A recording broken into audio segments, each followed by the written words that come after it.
Everyone, welcome to the YouTube channel maths by Jitendra Kumar. और यहाँ हम फर्स्ट सेमेस्टर के लिए केमिस्ट्री पढ़ रहे हैं, जिसमें आपकी यूनिट नंबर 2 चल रही है, simple bonding theories of molecules. ठीक है, simple bonding theories of molecules में हमारा जो आज का टॉपिक है वो है आपका प्रोबेबिलिटी डिस्ट्रीब्यूशन कर्व। अभी सेकेंड यूनिट का आज सेकेंड लेक्चर है, प्रोबेबिलिटी डिस्ट्रीब्यूशन कर्व आज का आपका टॉपिक है। चलिए स्टार्ट करते हैं। तो प्रोबेबिलिटी डिस्ट्रीब्यूशन कर्व क्या होता है? प्रोबेबिलिटी होती है संभावना, यानी कि पाए जाने की संभावना। तो हम बेसिकली इसमें हम देख रहे थे कि ऑर्बिटल हमने पढ़ लिया था, हम इलेक्ट्रॉन्स ऑर्बिटल में पाए जाते हैं। हमने लिखा था this a maximum probability, electron की मैक्सिमम प्रोबेबिलिटी कहाँ होती है? ऑर्बिटल्स में।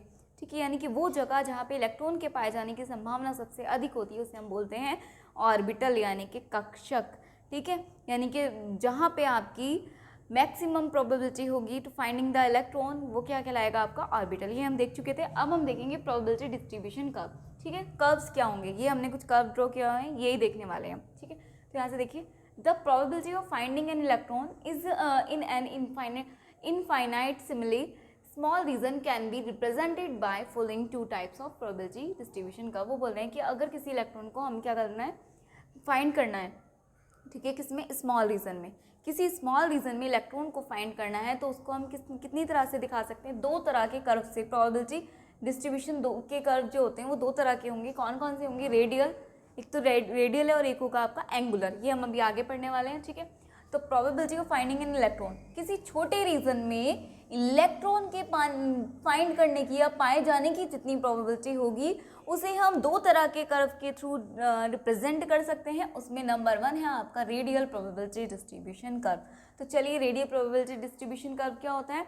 तो these curve tell the variation of probability of finding an electron with its radial distance from the nucleus. आपको पता है इसमें डिस्टेंस ही वैल्यू करती है। ठीक है, तो यहाँ पर क्या होगा? ये जो कर्व है आपका, कौन सा curve? Radial probability distribution curve. This curve tell the variation of probability of finding an electron. ये क्या बताता है आपको?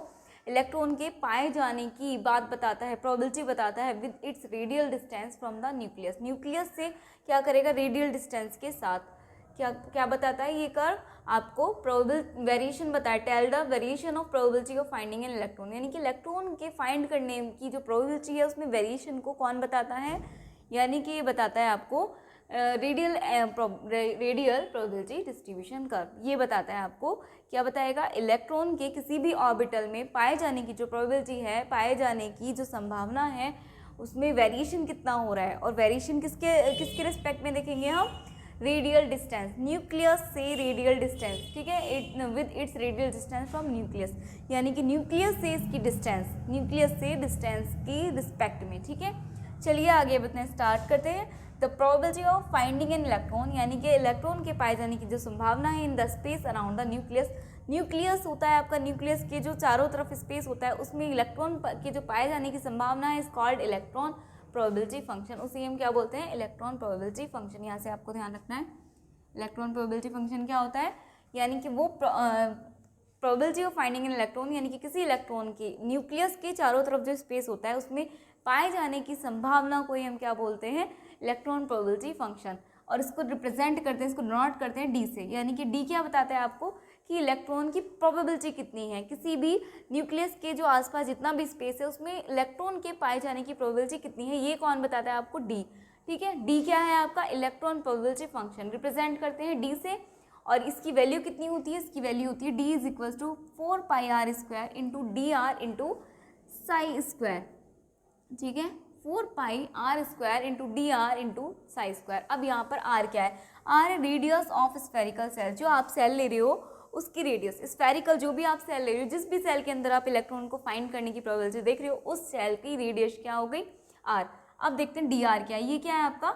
थिकनेस ऑफ स्फेरिकल सेल, यानी कि ये है आपकी थिकनेस। अब थिकनेस कितनी होगी? जिस भी स्फेरिकल सेल में आप इलेक्ट्रॉन को फाइंड कर रहे हो उसकी थिकनेस, जिस भी इलेक्ट्रॉन में जिस भी शेल में आप इलेक्ट्रॉन को फाइंड करने की प्रोबेबिलिटी देख रहे हो उसकी थिकनेस को हम रिप्रेजेंट करते हैं डी आर से। और साई क्या है आपका? Wave function. ये मैं बता चुकी हूँ, ये आपको वेव फंक्शन, ये आपके इलेक्ट्रॉन की पोजीशन के बारे में बताता है, इलेक्ट्रॉन की एनर्जी, उसकी वेलोसिटी के बारे में कौन बताता है? Wave function. ठीक है, ये हम पहले देख चुके हैं। तो आपको याद करना है सिर्फ इतना कि डी का एक्सप्रेशन क्या है? 4πr² into D R into psi square. ये आया आपका क्वांटम मैकेनिक्स से।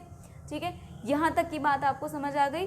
यानी कि हम क्या देख रहे हैं, प्रोबेबिलिटी डिस्ट्रीब्यूशन का वो हमारा टॉपिक है। इसमें हमने इलेक्ट्रॉन को पाए जाने की संभावना देखी किसी भी शेल के अंदर, ठीक है। अब न्यूक्लियस के चारों तरफ जो स्फेयर्स होते हैं, जो जगह होती है, उसमें इलेक्ट्रॉन के पाए जाने की संभावना जो होती है उसे हम बोलते हैं इलेक्ट्रॉन प्रोबेबिलिटी फंक्शन। और इलेक्ट्रॉन प्रोबेबिलिटी फंक्शन को डी से नोट करते हैं, डी होता है हमारा ये, और इसमें हमारा जो आर है वो रेडियस है उसी स्फेरिकल सेल की जिसमें हम प्रोबेबिलिटी देख रहे हैं इलेक्ट्रॉन के पाए जाने की, ठीक है।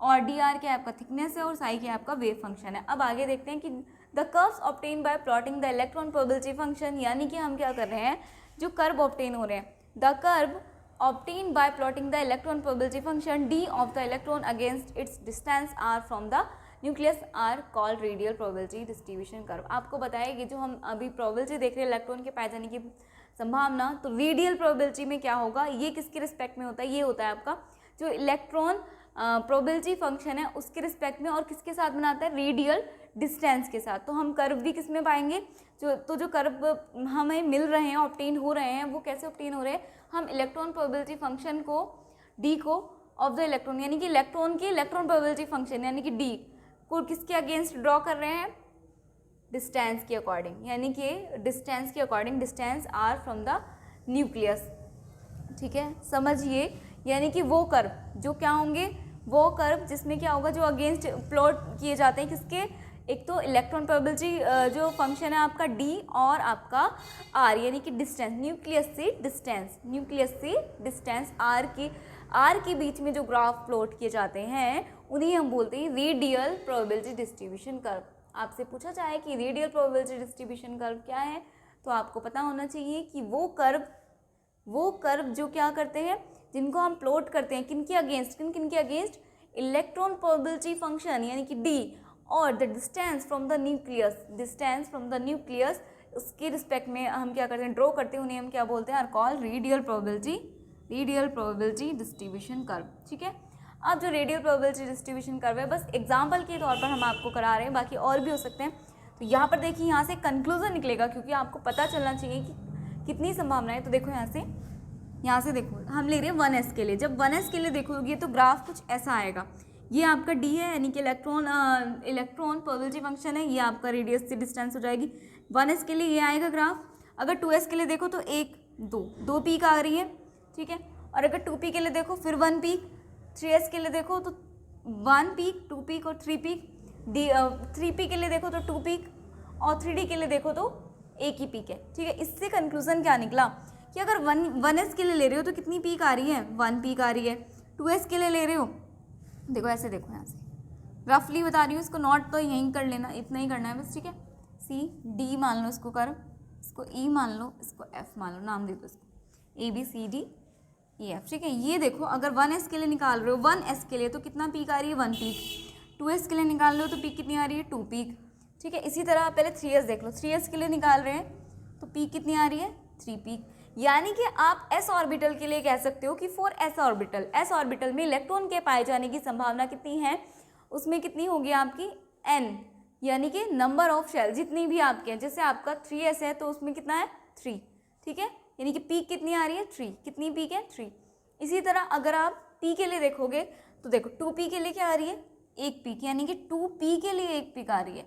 ये क्या है, 2 पीक है, 2p के लिए कितनी पीक आ रही है, 1 पीक आ रही है। यानी कि इसका मतलब है कि 2, ये वाला नंबर इसको n माने तो n क्या है, 2 है। तो यहाँ 1 कितना आ रहा है, n-1 करोगे, देखो यहाँ पे ये 2 है, 2p से आपका 1 आ रहा है, ठीक है। 2p से आपका 1 पीक आ रही है, ठीक है। यहाँ पे देखो 2p को अगर n माने तो ये 1 कैसे हो जाएगा, n-1 होगा ना, 1 कम हो रहा है इससे। तो अगर हम s ऑर्बिटल के लिए बात करें, यहाँ पे कर देती हूँ, अगर मैं आपको लिखाऊंगी भी, s ऑर्बिटल के लिए बात करें तो s ऑर्बिटल के लिए अगर पीक देखना है तो क्या होगा, जितना नंबर ऑफ शेल उतनी है आपकी पीक। जैसे 2s है तो 2s के लिए 2, 3s है तो 3, तो यानी कि आप n बराबर n बोल सकते हो, ठीक है, ये हो सकता है। लेकिन p के लिए अगर आप बात करोगे तो क्या आ जाएगा, अगर n है तो उसके लिए क्या हो जाएगा, n-1 होगा। मैं अभी आपको इसको पॉइंट में दिखा दूंगी, ठीक है।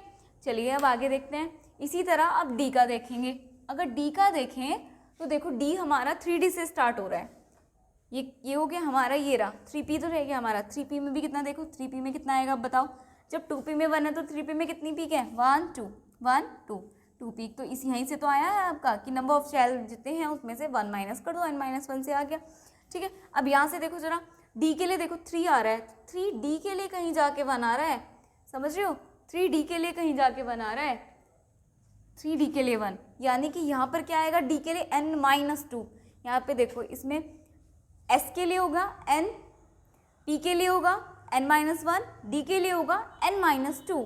ठीक है, यहीं से ये आए हैं आपके।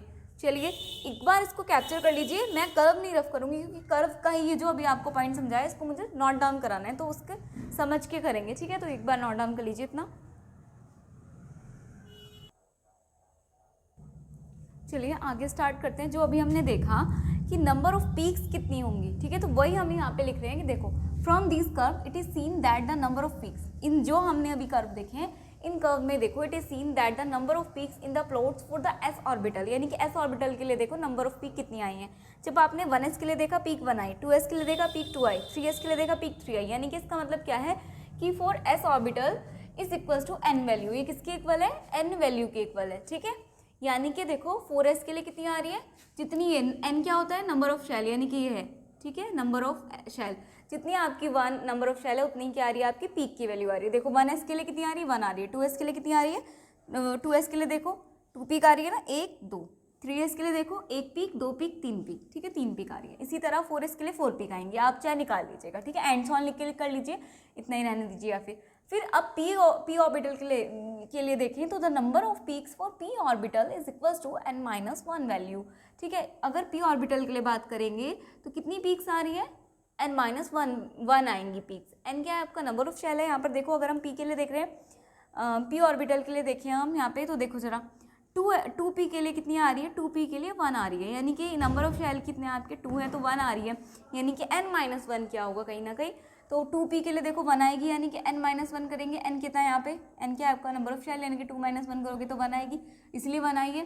फिर यहाँ पे 3p के लिए करें तो 3-1 यानी कि 2 आ जाएगी। इसी तरह आपको पता है कि p ऑर्बिटल के लिए जब भी आपको नंबर ऑफ पीक्स निकालने हो तो कैसे निकालोगे, n-1 करके, जिस भी नंबर ऑफ शेल की पीक पूछी है उसमें आप क्या कर सकते हो, उसी में से 1 माइनस कर सकते हो फॉर p ऑर्बिटल। s में तो एज इट इज़ वही बताना है, 3s के लिए 3 ही आएगी, 2s के लिए 2 आएगी, 1s के लिए 1 आएगी। लेकिन अगर आप p के लिए बात कर रहे हो, 2p के लिए कितनी आ जाएगी 1, 3p के लिए 2, यानी कि n-1 कर दीजिए, एक माइनस कर देना है। ठीक है, और इसी तरह d के लिए कितनी आ जाएगी n-2 और f के लिए n-3। तो ये सीक्वेंस आपका चलता रहता है। d के लिए कितनी आ गई, देखो d ऑर्बिटल के लिए कितनी आई, p के लिए आई है n-1, d के लिए आई है n-2 और s ऑर्बिटल के लिए n, मैंने हाईलाइट भी कर दिया, s के लिए n, p के लिए n-1, d के लिए n-2। यहाँ से देख भी सकते हो एक ही d हमने ड्रॉ किया है, 2d के लिए कितनी आ रही है, एक ही तो पीक आ रही है 2d के लिए। तो यहाँ से कैसे आया कि 2d के लिए अगर आप निकालोगे तो 2 यहाँ पे क्या है, सॉरी 3d है, 3 सब शेल है यानी कि n तो 3 है, -2 यानी कि 1, तो एक ही पीक आ रही है, निकाला हमने। ठीक है, इसी तरह अगर आप f ऑर्बिटल के लिए भी निकालना चाहते हो तो f के लिए भी क्या हो जाएगा आपका, f ऑर्बिटल किसके इक्वल आ जाएगा, n-3 के इक्वल। ठीक है, चलिए तो ये आप नोट डाउन कर लीजिए। ये था आपका कौन सा था, रेडियल प्रोबेबिलिटी डिस्ट्रीब्यूशन कर्व। अब देखते हैं हमारा सेकंड टाइप। फर्स्ट तो आपका टाइप हो गया है, इसमें हमने क्या देखा, रेडियल प्रोबेबिलिटी डिस्ट्रीब्यूशन कर्व। अब देखेंगे हम एंगुलर प्रोबेबिलिटी डिस्ट्रीब्यूशन कर्व। इसको एक बार नोट डाउन कर लीजिए, फिर सेकंड टाइप पे चलते हैं अपने कर्व पे।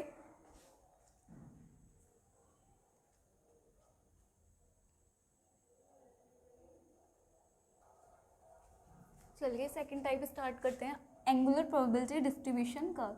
एंगुलर प्रोबेबिलिटी डिस्ट्रीब्यूशन कर्व में क्या होता है, रेडियल में तो हम देखते हैं डिस्टेंस, इसमें क्या होता है, इसमें देखते हैं डायरेक्शन। ठीक है, चलिए स्टार्ट करते हैं। This curve tell the variation of probability of finding an electron with its direction from the nucleus.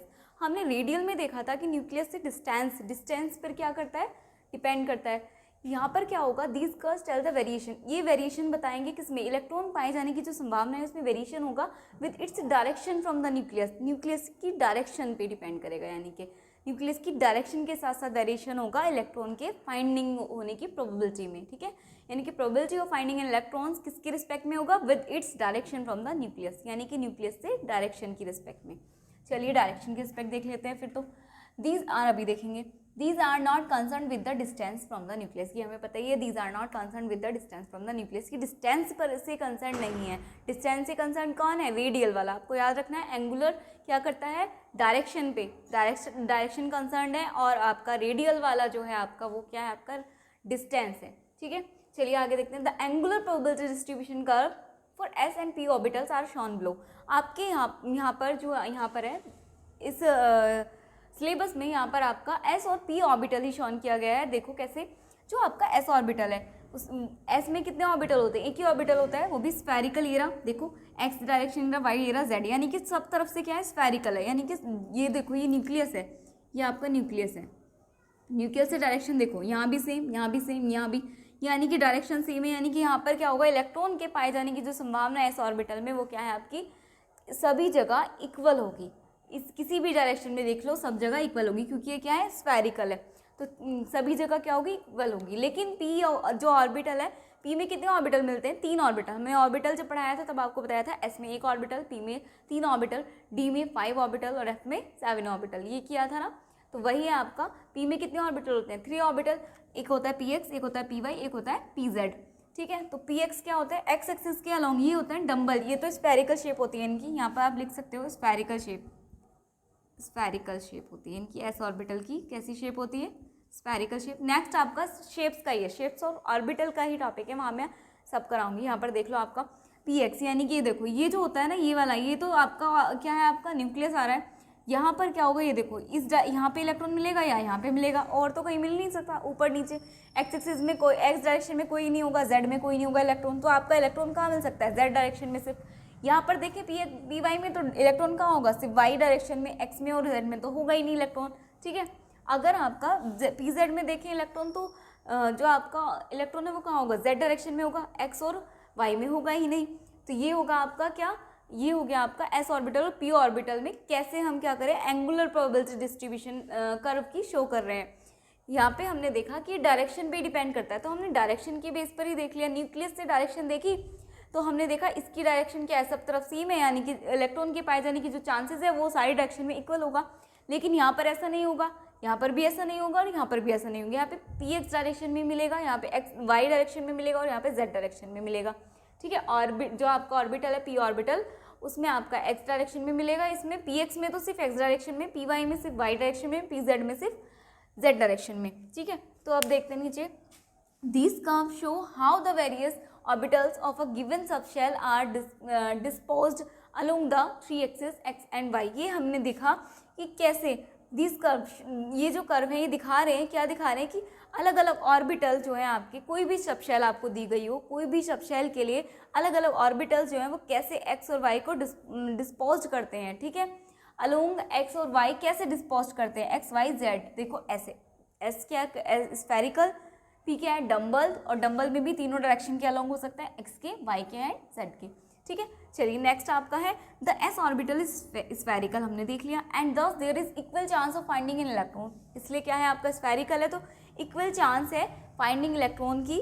ठीक है, इन एनी डायरेक्शन, किसी भी डायरेक्शन में चले जाइए, इसमें चले जाइए, इसमें वाई में चले जाइए, जेड में चले जाइए, सभी में क्या होगी, इक्वल प्रोबेबिलिटी होगी या इक्वल चांसेस होंगे इलेक्ट्रॉन को फाइंड करने के। ठीक है, आगे देखिए द 3 पी ऑर्बिटल, यानी कि पी ऑर्बिटल कितने होते हैं, 3 होते हैं, एस में तो एक ही ऑर्बिटल होता है, पी में 3 होते हैं, कौन कौन से होते हैं, P X, P Y, P Z, आपको नाम भी पता होने चाहिए। Are oriented along the 3 mutual perpendicular axis, आपको पता ही कैसे कैसे ओरिएंटेड होते हैं, 3 म्यूचुअली परपेंडिकुलर एक्सिस के थ्रू। ठीक है, जैसे आपका एक्स है तो पी एक्स है तो वह एक्स एक्सिस पे होगा, ठीक है, अलोंग एक्स एक्सिस होगा, पी वाई है तो अलोंग वाई एक्सिस होगा, पी जेड है तो अलोंग जेड एक्सिस होगा। तो म्यूचुअली जो परपेंडिकुलर एक्सिस है एक्स वाई जेड, ये म्यूचुअली परपेंडिकुलर होते हैं ना, हम 3D में ड्रॉ नहीं कर पाते, एक्चुअल में तो ये ऐसे होते हैं। देखो ये जैसे आपका P है इस तरह से, ये क्या हो गया आपका इस तरह से, मान लो ये वाई एक्सिस हो गया, ठीक है, एक्स एक्सिस हो गया, ये जेड एक्सिस हो गया, इस तरह से मान लो ये क्या है आपका वाई, ये एक्स और एक जेड यहाँ से ये निकला हुआ ये मार्कर, इस तरह से होता है। 3D में यहाँ पे रिप्रेजेंट कर पाना पॉसिबल नहीं है, तो तीनों क्या होते हैं, परपेंडिकुलर होते हैं, तो वही लिखा है कि तीनों म्यूचुअल परपेंडिकुलर जो एक्सिस होते हैं एक्स वाई जेड, उसमें ओरिएंट कैसे किए गए हैं तीनों ऑर्बिटल, ये तो तीनों में क्या होगी, यहाँ पे तो प्रोबेबिलिटी सेम नहीं होगी, इलेक्ट्रॉन के पाए जाने के चांसेस इक्वल नहीं होंगे। ठीक है, यहाँ पर क्या होगा, एक्स डायरेक्शन में चांसेस होंगे, इधर वाई डायरेक्शन में होंगे, इधर जेड डायरेक्शन में। ठीक है, तो चलिए ये था आपका concept angular probability distribution curve का, और आज हमने टॉपिक देखा प्रोबेबिलिटी डिस्ट्रीब्यूशन कर्व, यानी कि इलेक्ट्रॉन के पाए जाने की संभावना को कर्व के थ्रू देखा हमने। तो हमने उसमें 2 तरह के कर्व पढ़े, रेडियल प्रोबेबिलिटी डिस्ट्रीब्यूशन कर्व, उसके बेस पर हमने देखा कि अगर कोई भी आपका ऑर्बिटल है, किसी भी ऑर्बिटल में जितने भी नंबर ऑफ सबशेल्स होंगे, अगर एस ऑर्बिटल के लिए बात करें तो जितने भी नंबर ऑफ सबशेल्स होंगे वही आपके क्या हो जाएंगे, नंबर ऑफ पीक्स भी होंगे। पी के लिए n-1 हो जाएंगे, डी के लिए n-2, एफ के लिए n-3, इस तरह से आपका चलता रहेगा।